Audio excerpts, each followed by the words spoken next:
Hello, hello everyone. Welcome back. Welcome to another episode. It is so good to see everybody. It is episode 308. It is Tuesday, March 4th, 2025. And as you guys know, I've been away for a few weeks. We took the family to the UK. We went to England and Wales, which is of course where I'm from. My family is originally from England. It's really good to be back.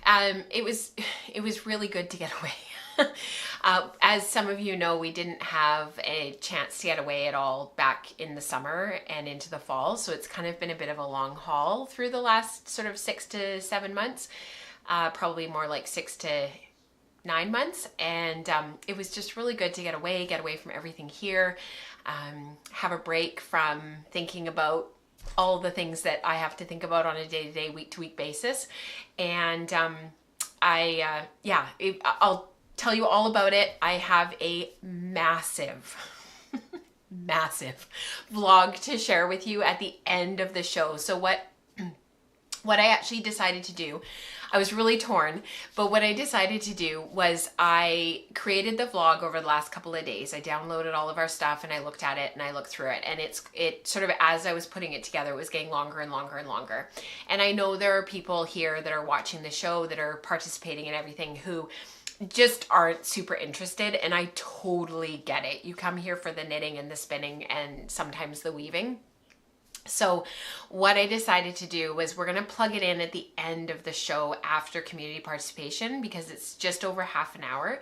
And so for those who aren't super interested, or you kind of watch a little bit and then you're happy to sort of go on with your day, no harm, no foul. It's there if you want to see it. And for those who are interested and want to watch the whole thing through, we will continue streaming until it's over, and then I'll say goodbye at the end of the show. I feel quite out of practice with doing the live stream and doing all of this. It's been a while because of course it was February 4th that we had the last live stream. So it's been a full month. So bear with me. There might be some glitches today. I actually am only going to use one camera today because I don't have a lot to chat with you guys about. I don't have a lot of projects to share because I haven't had an opportunity to do anything. When I say that I really needed a break from everything, I needed a break from everything. I did take a knitting project with us on our trip. It was my pink velvet, which is just behind me here. We will talk about that.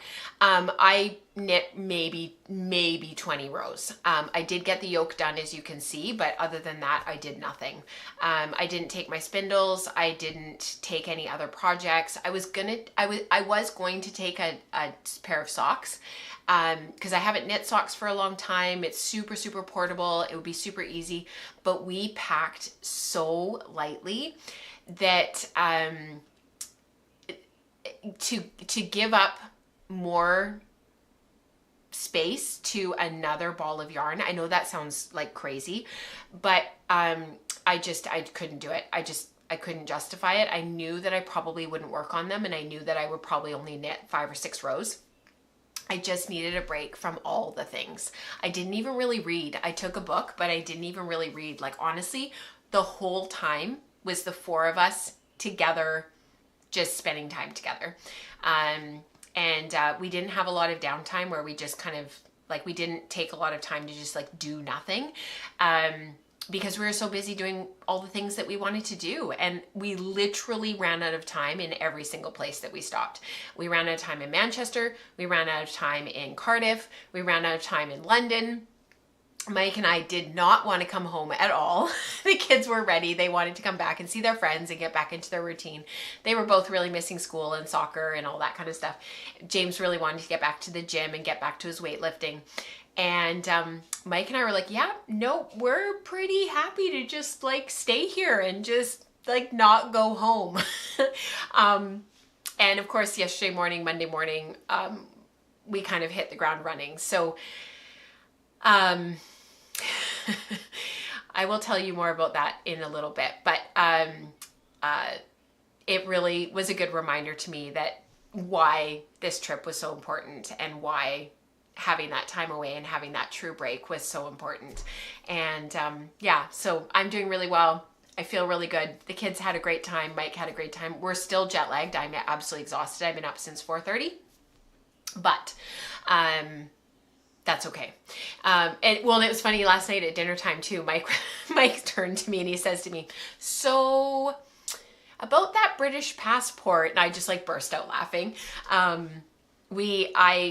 Oh my gosh, like I would move to Europe in a heartbeat.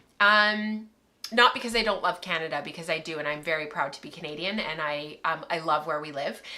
Vancouver is truly an amazing city, and I'm very proud to be a British Columbian and to be a West Coaster. But I really love Europe, and I love England, and I really love the UK, and any time that I've spent in Ireland, in the Republic of Ireland, I've loved. Scotland, same thing. Most of my mom's family is from there. I just feel those very strong ties. And for the first time in 5.5 years, when we touched down in England, like in Heathrow, there's that, I always feel that connection with my dad that I don't necessarily feel here, because of course it's where he was born and raised. And there's so much when we're in England and when we're sort of when we're there that reminds me of him, and there's things that come up and phrases and sayings and things and just the way that things are done, and having been there a lot over the years, there's that connection, and there's no other way to describe it. So good, such good stuff. I do have a little bit of housekeeping that I want to share with you guys. I thought what we could start off with was actually the Wool and Spinning Radio. It has been released. It is out in the world for everyone. Rebecca and I sat down this at the end of January, the middle of February, right before we left on our trip. And we kind of had a bit of a silly conversation, and we really just had fun with it. And we were talking about these, it was Rebecca's idea. She is a treasure trove of ideas, you guys. If you are ever having difficulty like brainstorming about something, ask Rebecca to do a mind spew. Just saying. So she had come up with this idea of imaginary inspirational yarns and garments. So the things that you probably are never going to make, and you're probably never actually going to make the time and space to do.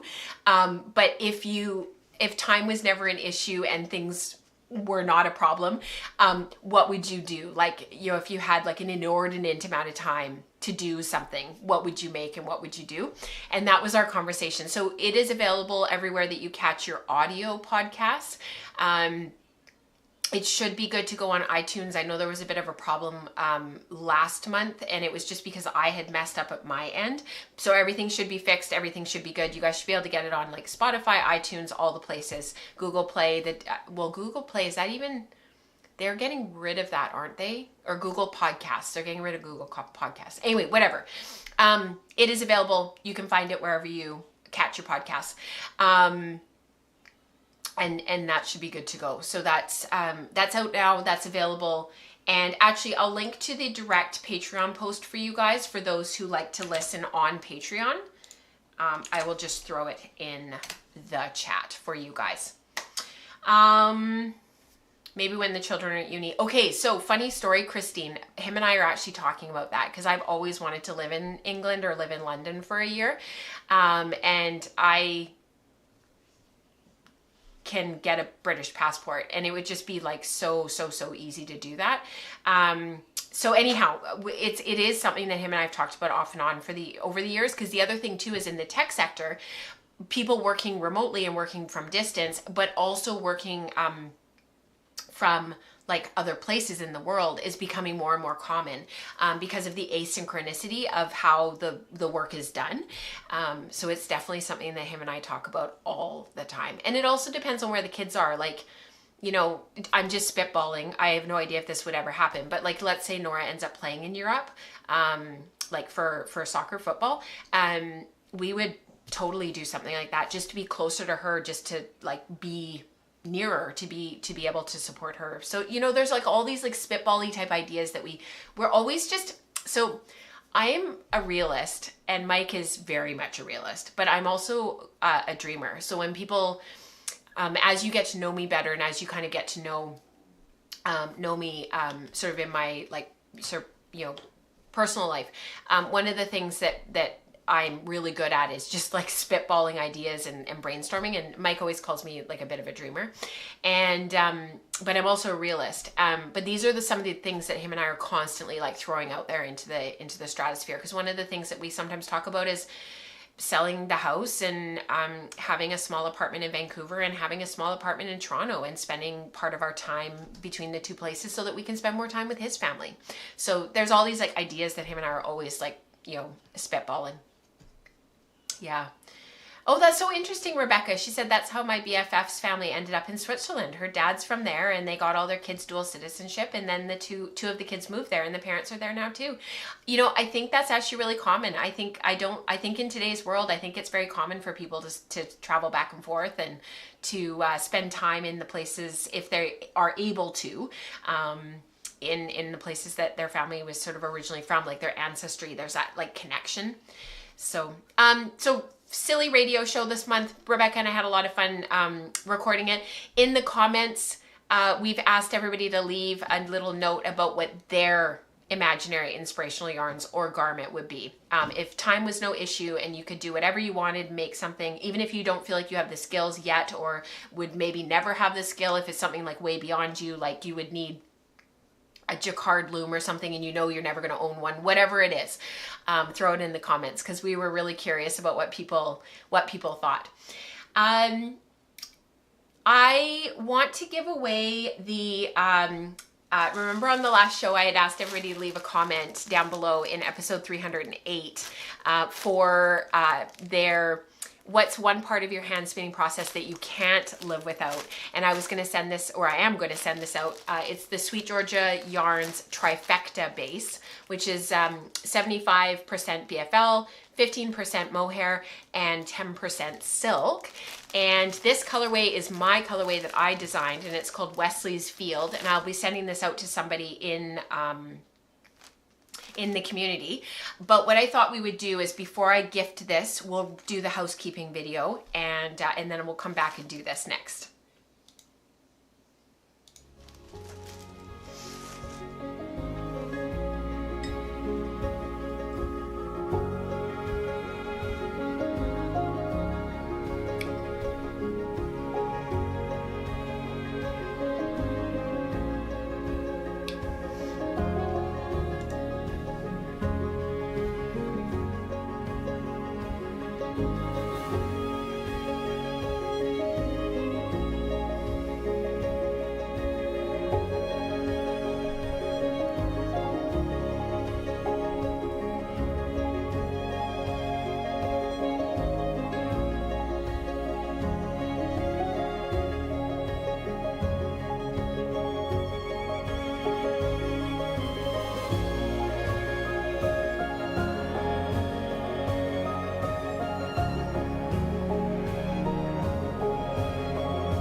All right, let's go to the main camera for just a minute, and I will chat more with you in just a moment about the announcement in the housekeeping video that was for the time change in April. So just let's put a pin in that for just a moment, and let's just gift the trifecta colorway. So I did random number generator. I looked at all of the comments that were left on the YouTube video, and the winner is Katie Bonnell 3756. Please get in touch with me, Katie, and I will send me your email address, or sorry, your mailing address. You can get in touch with me at rachel@welfordpearls.com, and I will send this out to you. So it's Katie Bonnell, Bonnell 3756. So Katie, get in touch with me, and this is yours, which is super fun. I'm so glad to be able to gift that. So congratulations, Katie. that's it's fun to send stuff out and to be able to do prizes and whatnot. So I keep saying and it's just because I feel like I'm out of practice with talking. I just you know, when you haven't done something for a while and then you come back to it, and it's like riding a bike, but it just like takes a bit of time, and it takes a little bit of conscious effort to get back into the routine of, you know, things. And also Pauline said that the radio show this month was fun to listen to. So thank you, Pauline. That's lovely of you to say. I'm glad that you enjoyed that. It's funny because they were, the chat was also chatting about telephone calls back and forth overseas, and you know, like in the 1970s, booking a telephone call to call Australia. And it's funny because when I was growing up, I remember calling my Aunt Yvonne, my dad's sister, in England, and feeling like her voice on the phone, because back then it was all landlines and we had a rotary dial. She sounded so far away, like so far away. It was like an echo chamber, right? Because it's like literally running through the ocean. So I totally remember that.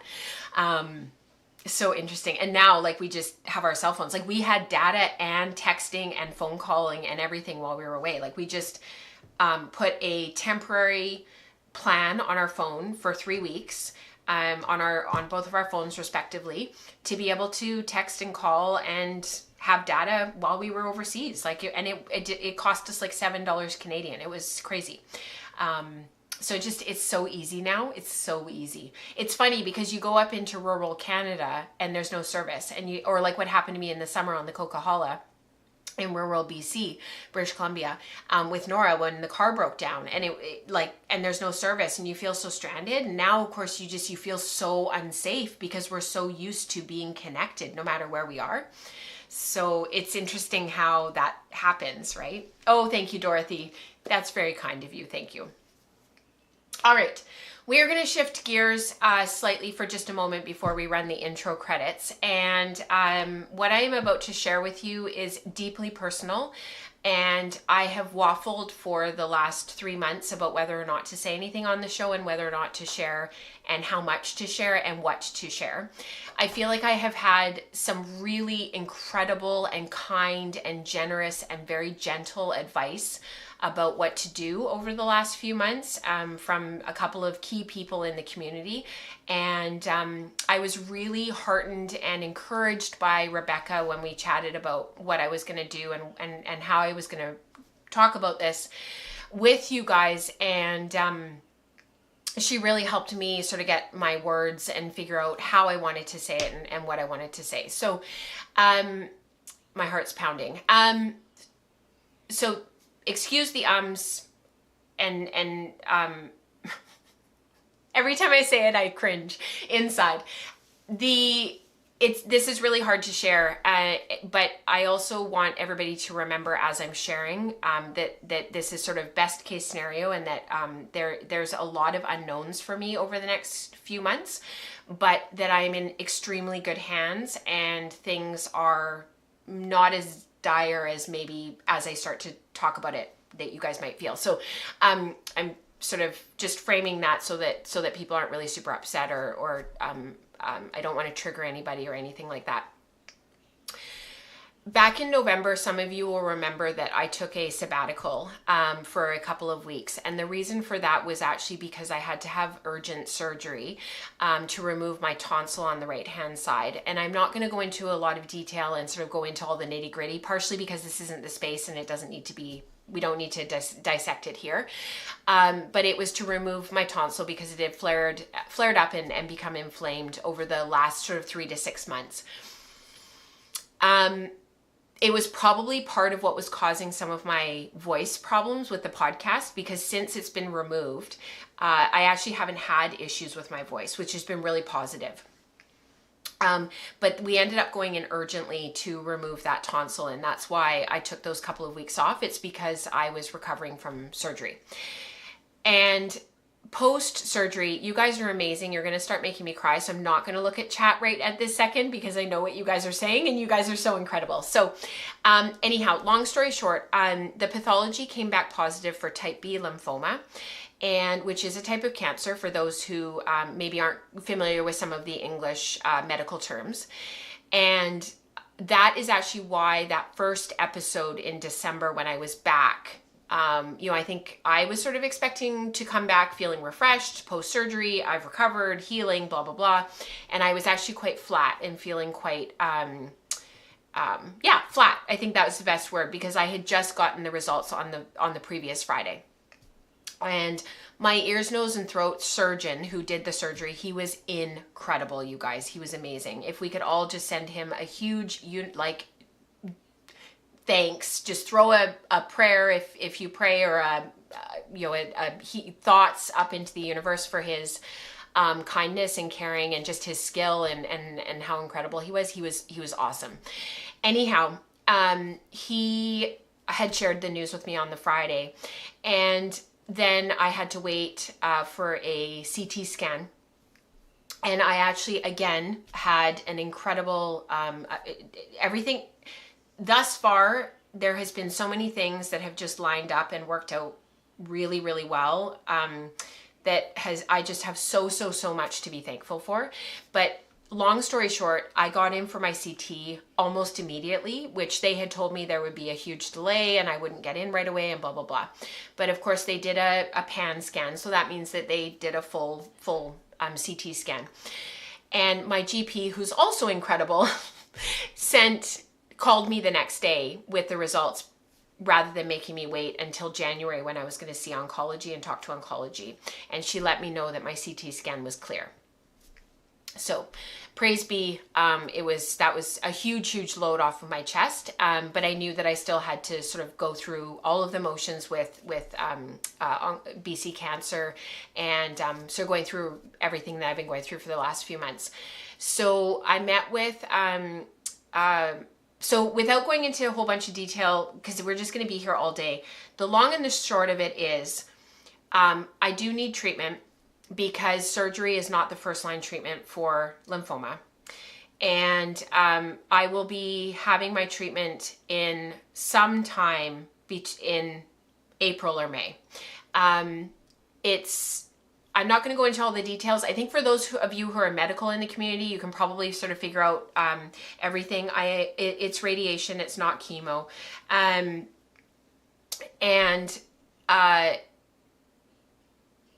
I don't know how much to say about it, because there isn't really much to say.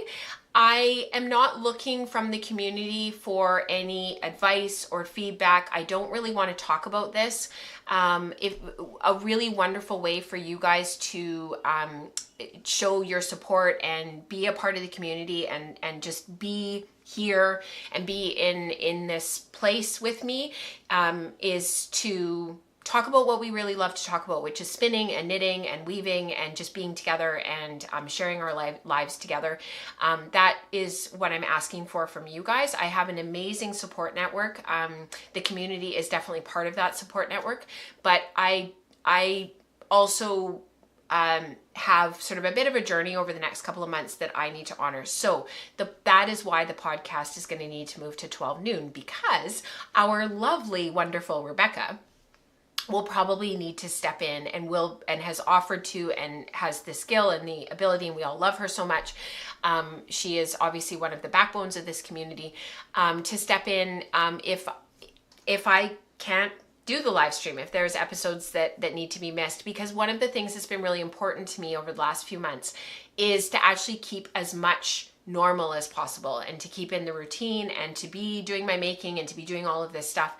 And the reason why I decided to share in the end after waffling about it for a few months was because I know that you guys really care about one another, and I know that you really care about me, and I know that you really care about this community and about the longevity of this community and the sustainability of this community.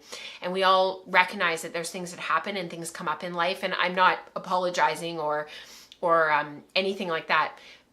But we sometimes have things happen that, that like for me, I may have to step back for the odd thing here and there. And I know that you guys will really understand that and really get that.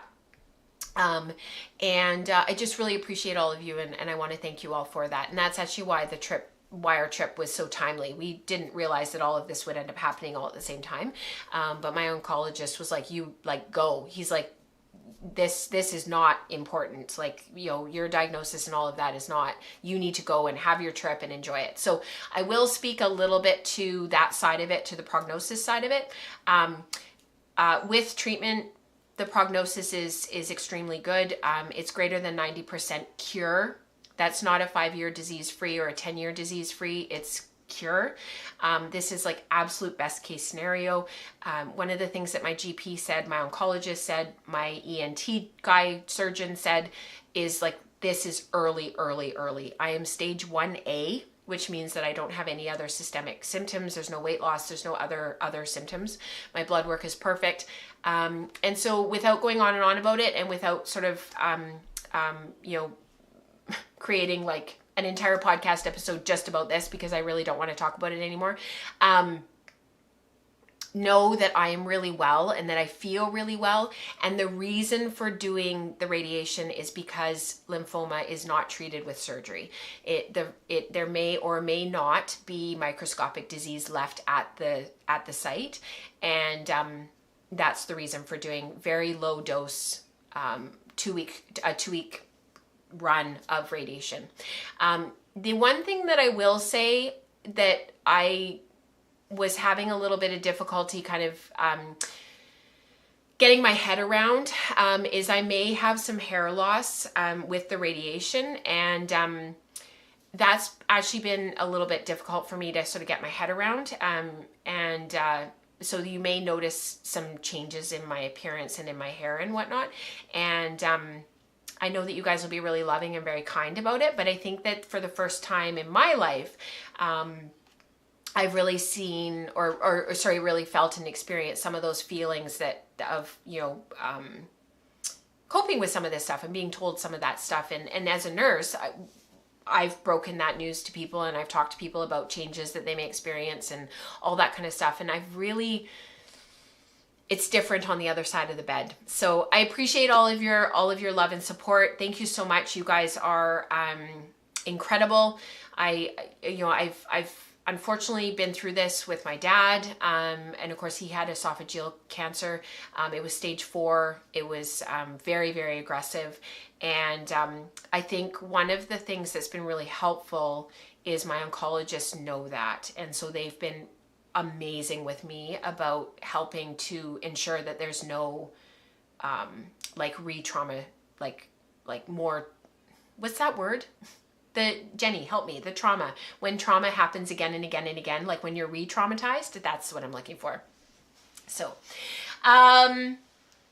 yeah, and I think, thank you, Deidre. She said, I have a great attitude. I think the thing is and this is what my team keeps saying to me, is like, you're not sick. And I think, thank you, Rebecca. And I think that's something that was really good for me to get away from all of the cancer stuff, and go on our trip and do the thing, because I got a chance to get away from it all. And of course it started all again yesterday morning, because they were calling me because they're like, oh, you're home from your trip and here are all your appointments. But that's been something that, has been really important for me to continually remind myself of, is like, I'm not sick. We've caught something that was in extremely early stages, and I am so eternally grateful for that. And my ENT surgeon said to me, like, you obviously really know your body, and he's like, it's that worked in your favor. So thank you to all of you. Thank you for honoring my wishes not to continue to speak about it. I will share as days, months, weeks go on, if there's something that you guys need to know about. And I think this also helps for the few in the community that did know, to sort of alleviate that feeling of having to keep a secret. And I don't want you guys to have that burden either. And I very much felt like I was carrying that, because it's my burden to bear.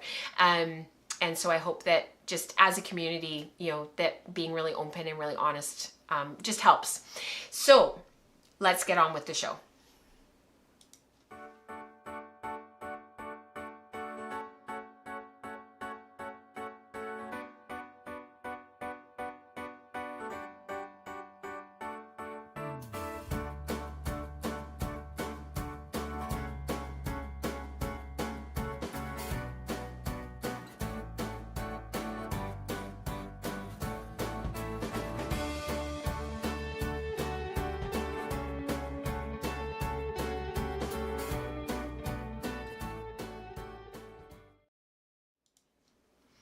I I said that we were going to get on with the show and we were going to talk about this more, but Christine made a really great comment. She said, I often think it must be more difficult for healthcare professionals than it is for us mere mortals. I think that you nailed it. It is very, very difficult. We know too much. I also had a really great conversation with my radiation oncologist, who's been phenomenal, and he was very respectful about sort of, you know, my story and my wishes and where my perspective. And the reality is, working in the type of critical care environment that I've always worked in, I only see the worst of the worst. So it's really, really hard for me to remember that most people in the healthcare system are not at the end. And that's been that mental jump and that mental step has been really important for me. So, oh, that's amazing, Christine. She was a radiotherapist for 41 years. Wow, very cool. Yeah. So you sort of have that like connection and that knowledge of like knowing, you know, sort of seeing what she's dealt with over the years and how she sees things. So thank you so much, everyone. Thank you for all the hearts. Thank you for the comments and the kindness. I really, really appreciate it. One of the things that we've been really working on in our family is to really try to reduce as much sort of my stress as we possibly can. There's been a few things that we've already made changes, massive changes. Massive action yields massive change. And one of those things has been like alleviating it sort of as much of my negative stress. Like, it's okay to have some stress, but there's been like way too much. My plate has been very much overflowing for a number of years now. And the one thing that really brings me a lot of joy is the podcast and the community and making and doing what we do. So let's talk about a project that I started before we left. And now, because it's 3 weeks later, I think I have to fix it. So let's chat about that first.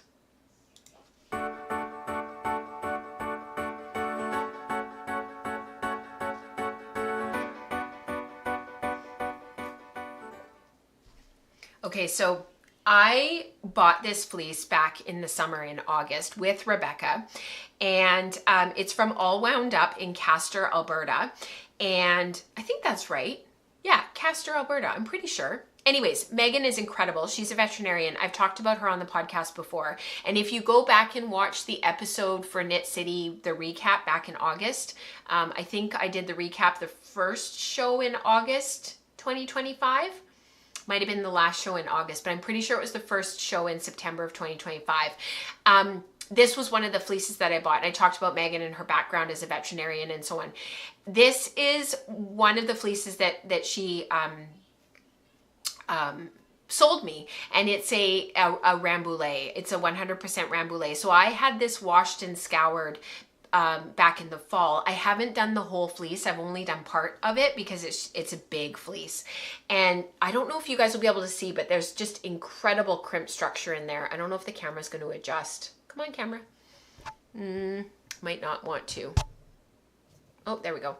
I don't know if you guys are going to be able to see the detail of the crimp structure, but like, trust me, it's in there. It's incredible. It's very fine. And these locks are about 3.5, almost 4 inches long.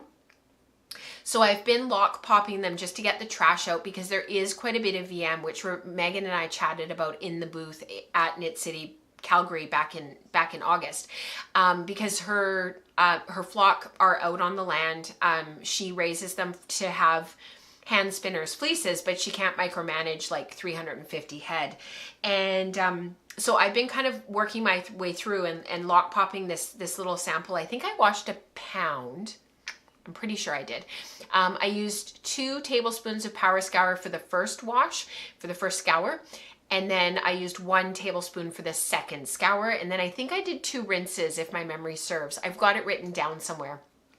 Anyhow, then I've been taking small locks like this, because they're blocky, they're quite square, typical of a fine wool, and lock popping them gently. And from there, I had enough that I carted up a small bat. And spun up a small sample. And so this is the first skein of this yarn. And it's really interesting because looking at this now after being gone for a few weeks, I can see that if I'm going to use this for warp, because this is for a sampling project that I'm working on in the background, which I'll be able to talk about as I work my way through the project, I can really see how for warp, this isn't, I don't think it's tightly twisted enough. It would withstand the strength of warp, like the warp tension. It would be totally fine. But I think for me and for the project and for what I want to do, I think I want to tighten it up by like just like a one twist. Just that little bit of extra twist in the yarn to give it a slightly tighter twist angle and just a slightly more yeah, just a slightly firmer hand, just ever so slightly, because right now it feels like knitting yarn, which is perfect, which is great. But I just want it to be a little tiny bit firmer. So I think that's what I'm going to do. I'm going to throw this back through the wheel this week and tighten it up a little bit while I work on opening up more of these locks and getting them ready for carding. I really like this yarn. It's very, very, very soft. I don't know if it's going to pill really badly. I actually am quite curious about that. But it's got a nice bounce and sprung to it. I don't know if you guys can see that if I angle. It's got a nice bounce to it. Maybe, you know, a little bit, not a ton of elasticity. I thought there would be more, but it's pretty good. But it just needs a slightly firmer hand to be warp. I've run into this before where I think that the yarn is twisted enough and it's going to withstand warp and it's totally fine on the loom. But after I get the fabric off and finish it, it's just like, oh, it's a little bit too soft. It's not quite firm enough. So I'm going to throw this back through the wheel. I'm going to take a 10-yard sample from this. This is about 100 yards. I'm going to take a 10-yard sample off of this and keep it. So before I apply it and add more ply twist, just so that I have the two to compare post applying. And then I can look at the 10-yard sample and also the newly applied yarn. But I just want it to be a little bit firmer. After we got home and I was playing with it and I was looking at it on Saturday, I was so jet lagged. I was up at 2:30 in the morning on Saturday morning, and Mike and I couldn't sleep, and the kids were up by 3, and it was just, you know what jet lag is like. It's hard no matter how you slice it. And I was looking at my yarn and I'm looking at it and I'm like, I think I'm gonna have to put it back through the wheel. But I really am enjoying this project. And like I said, I started it before we left. It's for a specific it's for a specific set of samples that I'm working up for a specific project. And as I work my way through the project, I'll share with you guys more and more about it, because it's not a secret, but it is something that I'm doing for Weft magazine. And this was really, really fun to kind of start and to play with and kind of get going. And then I've got Dorset to do as well. And I have Romney for the other samples. And then I'll share with you guys how it all works out. But this needs a firmer hand.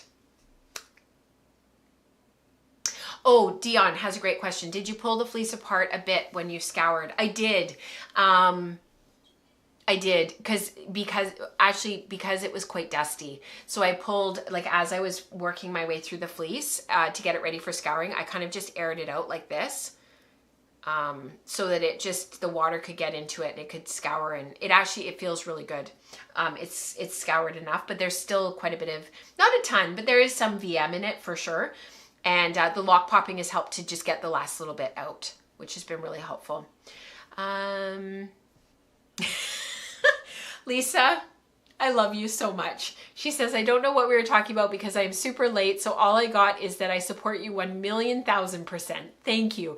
So 1,000,000%, we say that in my family all the time. So you have no idea how much that means to me. So still supporting 1,000,000%. Thank you. Thank you. So that is the Rambouillet that I'm working on. And then the other thing that I want to share with you was my Dorset spin and knit that I'm working on. So I'm going to move Miss Diana closer, you will notice that her skirt has changed. I put on a super fancy silk skirt that I've had in my closet forever because I had to take the black one off because I needed it for our trip. So when you're watching the vlog later in the show, if you stick around for that, see if you can see the night that I wore the skirt, because I haven't worn it for years. And Nora said to me, she's like, on our way home, you'll see it in the vlog. There's no talking in the vlog. It's just music and a little bit of video and a little bit of photos. But on our way home, we were walking and she had borrowed a pair of flats from me because her and I are actually the same shoe size now, which is just, but she said to me, do you think we could get dressed up more often when we're home? And I just burst out laughing because I was like, you know, I have really gotten into a bad habit of just like, you know, my Lululemon pants, my yoga pants, and a t-shirt and a sweatshirt, and like just kind of almost, and feeling quite scrubby, like feeling like I'm not really putting in any effort. And I know it's because of everything that's been going on this year and for the last like 6 or 9 months, because it all started with my car and then it all kind of from there. And I said to her as we were walking home, I was like, you know what, Nora, I think that is a great idea. I think that is exactly what we need. And it was just so cute because she was having so much trouble walking in my shoes because she'd never worn shoes like that before. It was so cute. Anyhow, let's talk about my sweater.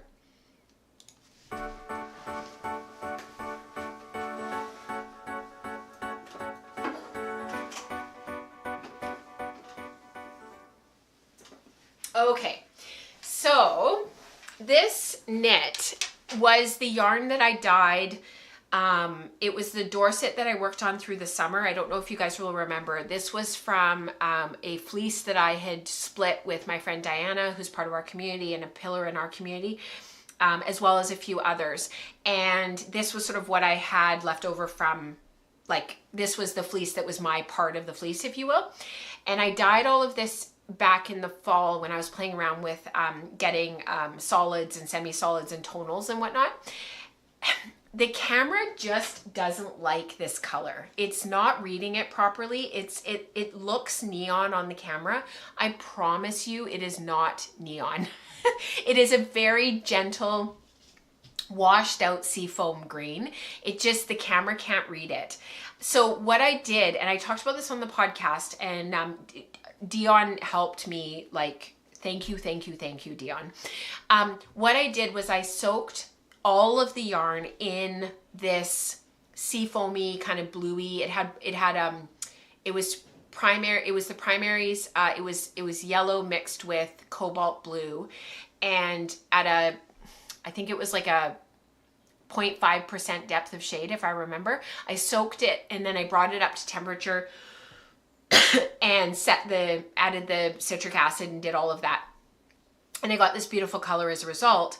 And then I skeined off, once it was washed and dried and rinsed and all that kind of stuff a couple of days later, I skeined off the yardage that I needed for the yoke. For the pink, this is Pink Velvet by Andrew Mowry, just for those who don't know this pattern. So then so the base of this yarn is the same color as this, but I added orange.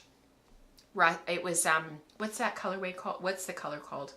Rust orange. I talked about this on the podcast on a previous episode. I will try to find that episode because it was relatively recent, and I will try to link to it down below.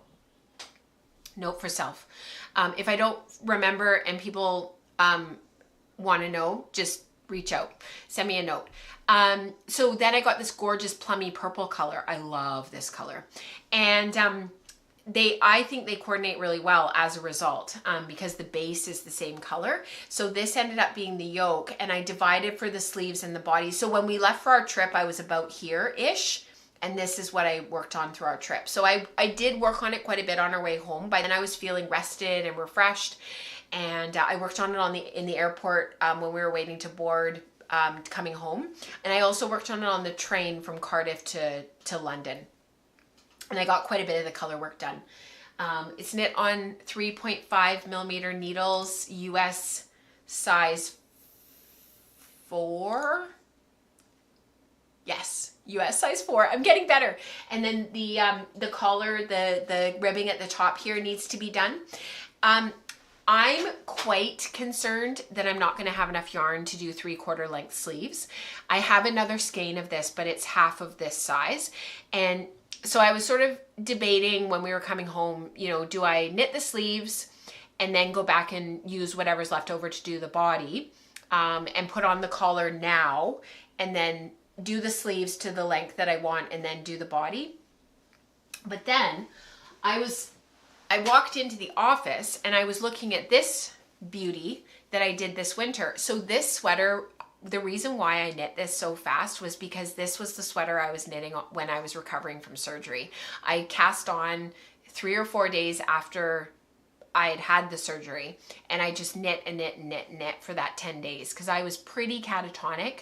I had an unbelievable amount of pain, and that's why this got knit so fast. So when I saw this sitting in here, it was on my dress form because I'd left it from when we left, right? And I was looking at it and I was like, I think that I would wear this even with short sleeves. So my plan aujourd'hui, which might change because you guys know me, is to knit the body to the length that I want it, do the collar, and then whatever is left, I'll divide between 2 and do short sleeves. So maybe knit for 3 inches and then do the ribbing. Because I think this would actually be really cute as a spring top, like for in between.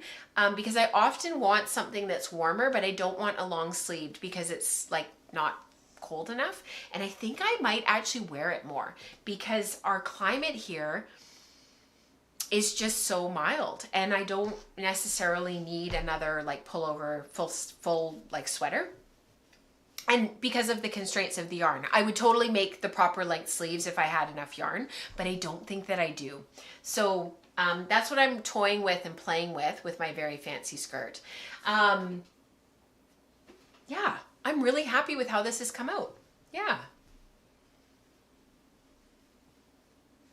Oh, that's hilarious, Jenny. She says Genevieve is like Nora. She likes to practice dressing up. I love that. Oh, watching Nora walk through London in her flats and trying to navigate. Oh my goodness gracious, it was hilarious. So that's Pink Velvet. I'm really happy with the progress that I've made. I hope that I can make some more progress over the next couple of weeks.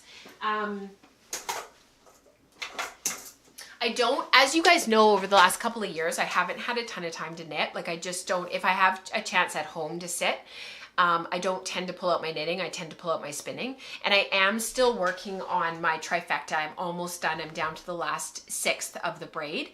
And I would rather work on that than sit and knit. So when I'm at home. So, and because I'm not waiting at like soccer practice and tutoring and stuff like I was a few years ago when the kids were that little bit younger, it means that I'm not sitting and knitting for hours at a time every week like I was a few years ago.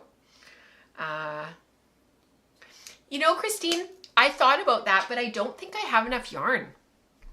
I don't think that I have enough of the purple left to do all of them in the purple and to have that contrasting neck sleeve ribbing and then the hem ribbing. I don't think I have enough. I would have enough to do the sleeve ribbing, but I don't want to do just the one. But what I was thinking was, you know, at the bottom of the yoke there between the leaves at the bottom of the tulips, you know, there's those little diamonds there. I had actually thought about doing like drafting up a little like design myself with inverted like little triangles and then inverted triangles and then triangle and then inverted triangle. I'll draw it out and then you guys will see what I mean. And using this on the bottom, you know, 6 or 8 rows before the ribbing to use up a little bit more of this. So I'm picking up what you're putting down. I'm hearing what you say because yeah, like I want to use up a little bit more of this and it would make the yardage go further. So I definitely had the same thought as you. We were on the same page for sure. So yeah, same as you, Dion. We're on the same page because I want to use up more of this because I skeined off the amount that's called for in the pattern for the yardage, but it's clearly I didn't need this much. So there you go.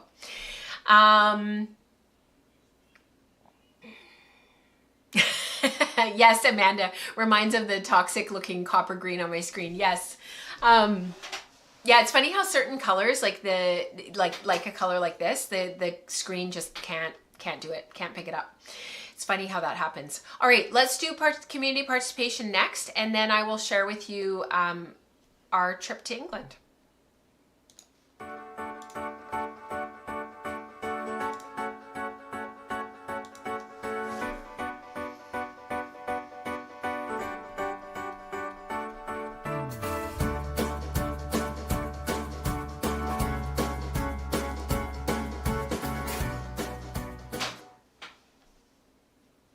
All right, I totally agree, Rebecca. She says short sleeve sweaters over long sleeve shirts are growing on me. It does feel very early 2000s, late 90s, but I've noticed that it's kind of making a bit of a comeback, and I kind of like it. So anyways, it probably is going to end up being a short sleeve sweater, but I actually think I'll wear it more if that's the case. So no problem. Megan shared, this stuff is all from a couple of weeks ago because I did this before we left, and it's not super long. I kept it shorter today because I knew we'd have the vlog, but I'm really pleased to share. So this was some plant dyed cormo that Megan did by a local dyer. These are the singles, and then she's planning to weave with this, but not sure what the warp will be yet. So this is going to be weft, which I thought was just beautiful. I love the colors. This is from Elise. I've been spinning a silk hanky and trying to see how fine I can go. Now I'm trying to decide what to do with it. I don't want to completely muddy the color implying, and even plied, it is incredibly fine. Yeah, it's hard to know sometimes, Elise, hey? She thinks it's a thread ply. She was thinking sort of an embroidery yarn. I think that's a great idea. I think you should play around with that. I want to know what you ended up deciding in the end, Elise, because this was a few weeks ago. This is from Lauren. I love this yarn. Picture my finished skein of a super neppy Rambouillet that I was boohooing about in Spin Group this week. I actually don't mind the aesthetic, and boy did it bloom, but I didn't enjoy spinning with the neps. I totally get that. I had a similar experience with some Rambouillet quite a few years ago, and it just, yeah, it's not a great experience, but it's a good thing to try and to do. And know that you made a great skinny yarn. That would be an awesome bulky toque. Year of Yarn. You guys have so much that you're working on. This is from Lisbeth. This is already from a while back, but I made a regular 4-ply and a cabled yarn that each will become one sock so I can wear and test them together. This is Polworth. Pretty sure that the cable yarn will not last as long. It'll be really interesting, Lisbeth, for you to report back and let us know. This is from Lauren. These are notes that she took when she took my sock spinning class on Sweet Georgia, and I just wanted to share because I just thought this was so special. And thank you, Lauren, for sharing this because it really heartens me. There's a lot of work that goes into these workbooks and whatnot, and thank you for sharing how you used yours. This is from Pauline. She finished her sample of bubble crepe yarn. It's a BFL Firestar. So fun, Pauline. She started to separate the bright color sections with the more white sections. The color section was spun into a thick singles. Beautiful, beautiful bubble crepe, Pauline. Beautiful. Really well done. Also from Pauline was a sample of her crepe yarn, and she also did a really beautiful job. It's the same fiber. And it came out beautifully, just gorgeous. And yeah, the colors are muted, Pauline, but oh my goodness, that's beautiful yarn. And then Brief runs some color studies. People have started to share their yarns. They've started to post about them and talk about them. And this is from Renata. First sample of my breed study. Blending was nice. The fibers seemed quite soft. And then she was sort of wondering if it was soft enough for next to the skin. It'll be really interesting once it's washed and she starts to work with it, what she thinks. But Renate, that beautiful, beautiful sample here. I loved seeing this. This is also from Elise. I sat down thinking I would just spin a braid, but ended up sampling instead. The 3 on the left were spun from a narrow strip. The next 3 were carded, and the last one is all 3 carded together. Beautiful. And this is from Susan. This was kind of a bit of a, this would be a great spinning growth segment when we used to do spinning growth where, you know, she's super happy with the results. It's a sport weight, it's beautiful, but she was trying to spin thinner, and it's just, you know, using all the tricks in her toolbox, knowing that it's maybe not quite enough, and knowing that she's got lots more to learn, and you know, just needing to vent a little bit. So beautiful skein, Susan, and I know that it wasn't exactly what you're going for, but wow, beautiful, beautiful. Thank you, you guys, for sharing. We blasted through that super fast because England is quite a long vlog. England is quite a long vlog.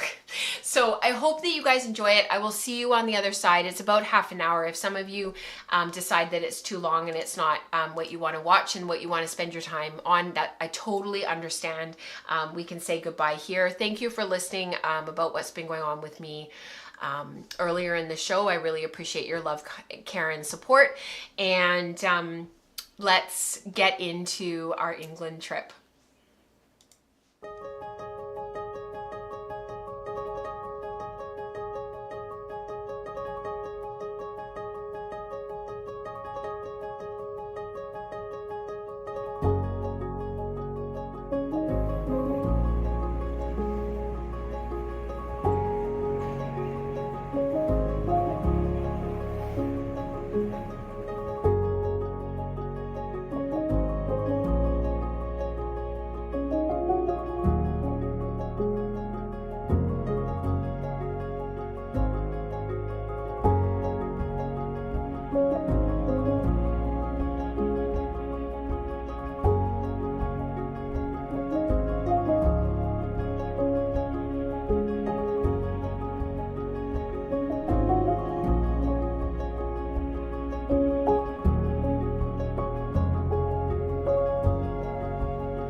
Well, good afternoon, everybody. Welcome along to West Reception.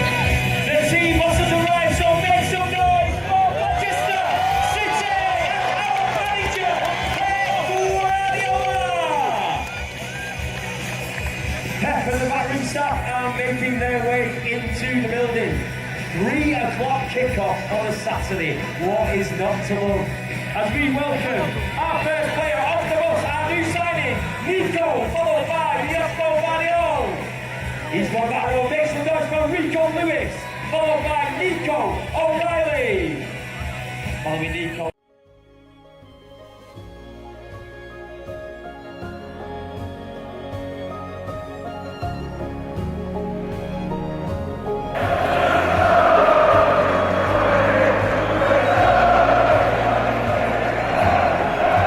What is again, Johnny?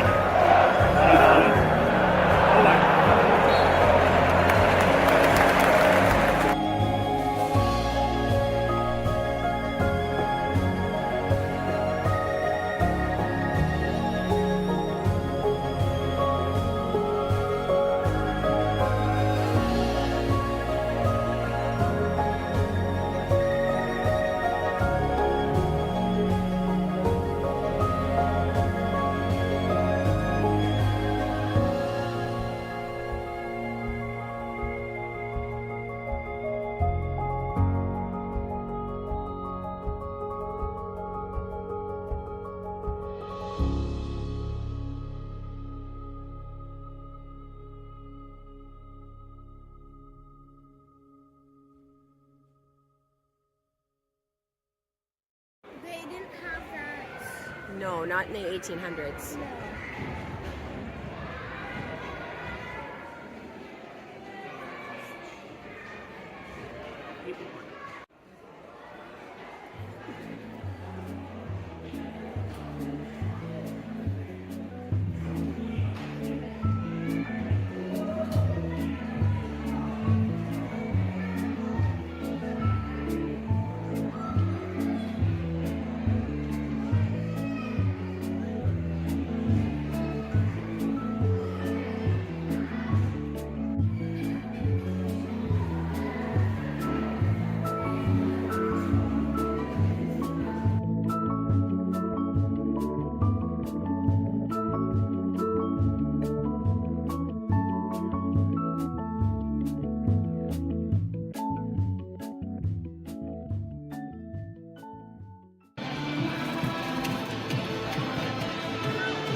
Chelsea got that.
Yeah,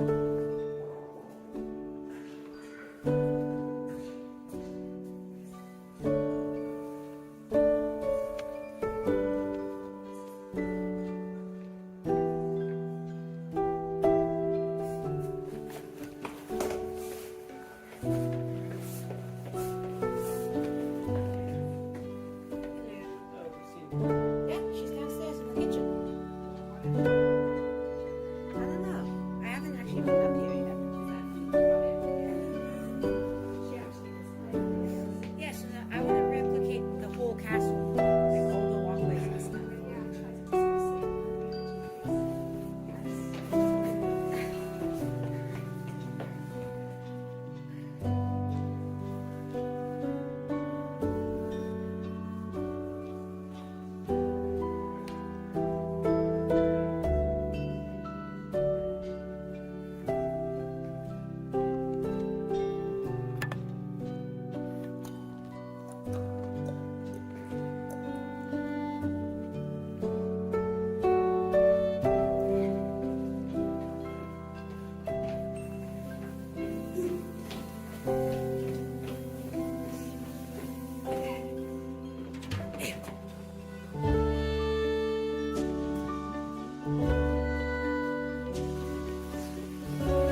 yeah.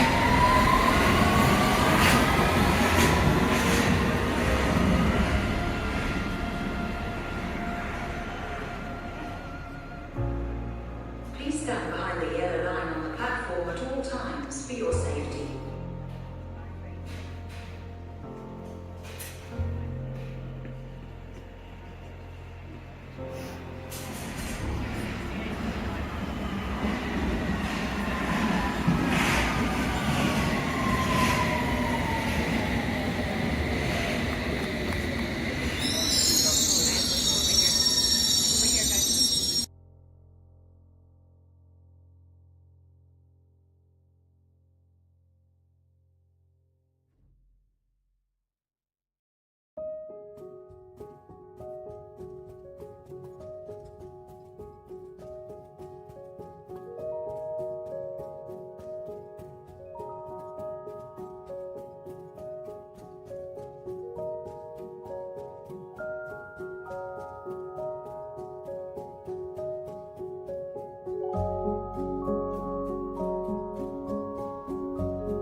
Thank you so much for watching, you guys. I know that was very, very long, but I really appreciate you sticking with me and enjoying watching our trip and everything that we experienced. It was, we had a great trip. It was really wonderful. As you can see, there were two main themes, football and trains. But there are worse things, and the kids had a blast. And I think it really left quite a strong impression on both of them, and quite a strong mark, which was really wonderful. It was their first time overseas, and I think that's really important to give the kids the opportunity to see other parts of the world and see how other people live and what's going on in other countries, and you know, keep our perspective as wide and as broad as possible. So I hope you guys really enjoyed that. I think that's it for today. It has been a very long show, and I thank you so much for your love, your kindness, your support. Thank you for being here. Thank you for helping us to keep the lights on here at Wool and Spinning. Me and Rebecca both thank you for the bottom of our hearts. Supporting on Patreon is the way that you can help us keep the lights on and continue to create what we create here and do what we do. So thank you so much. I will see you guys in 2 weeks at 10 a.m. Pacific. The show will not change times until April, unless something comes up and we have to change it. But at this point, I don't think that we need to change it until April. So thank you so much for watching. Thank you for listening. And thank you as always for you guys being you. I will see you in a couple weeks, and we will see you here next week for the Wool Circle at 10 a.m. with Rebecca. So we'll see you then. Bye, everyone.